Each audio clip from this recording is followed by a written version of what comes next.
কলকাতায় বড় খবর, পার্থ চট্টোপাধ্যায়ের বাড়িতে ফের ইডি হানা। নাকতলার বাড়িতে কেন্দ্রীয় বাহিনী নিয়ে পৌঁছায় ইডি। এসএসসি দুর্নীতি মামলায় চলছে জিজ্ঞাসাবাদ। বারবার তলব সত্ত্বেও ইডি দপ্তরে যাননি পার্থ। অসুস্থতার কারণ দেখান, তাই এবার সরাসরি বাড়িতেই হাজির ইডি। এদিকে প্রসন্ন রায়ের অফিসেও তল্লাশি। সুজিত বসুকে তলব, কিন্তু গেলেন তার ছেলে। সুজিত বসুকে তাহলে কি নতুন করে চাপ বাড়ছে পার্থর উপর?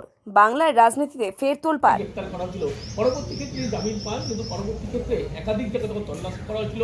প্রসন্ন কুমার রায়ের বাড়িতে তল্লাশি করা হয়েছিল এবং সেখান থেকে একাধিক নথি উদ্ধার হয়েছিল। তার পরবর্তীতে এসএসসি নিয়োগ দুর্নীতি মামলায় তার নাম জড়ায় এবং এসএসসি নিয়োগ দুর্নীতি মামলার ক্ষেত্রে পরপর থেকে দুবার থেকে পাঠানো হয়েছিল। এই দুবারই তিনি থাকার পরে এদিকে জানিয়েছিলেন অসুস্থ হয়েছে, তাকে বাড়িতে এসে ভিডিও কলের মাধ্যমে জিজ্ঞাসাবাদ করতে পারেন এবং তারপরে দেখা check 1 2 3 4 5 6 7 8 hello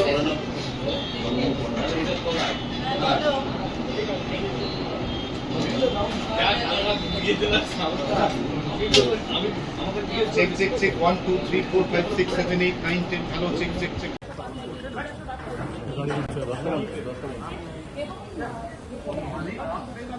hey সামনে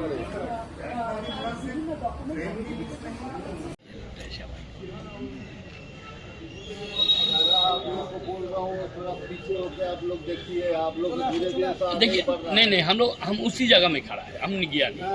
जैसे इन्होंने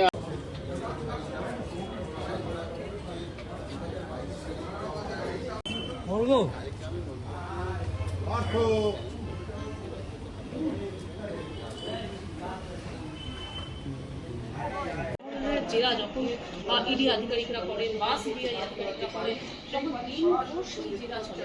আর সেই ধরনের কিছু নথির ক্ষেত্রে কিন্তু আর্থিক লেনদেনের ব্যাংকের যাবতীয় নথি দেখা হয়।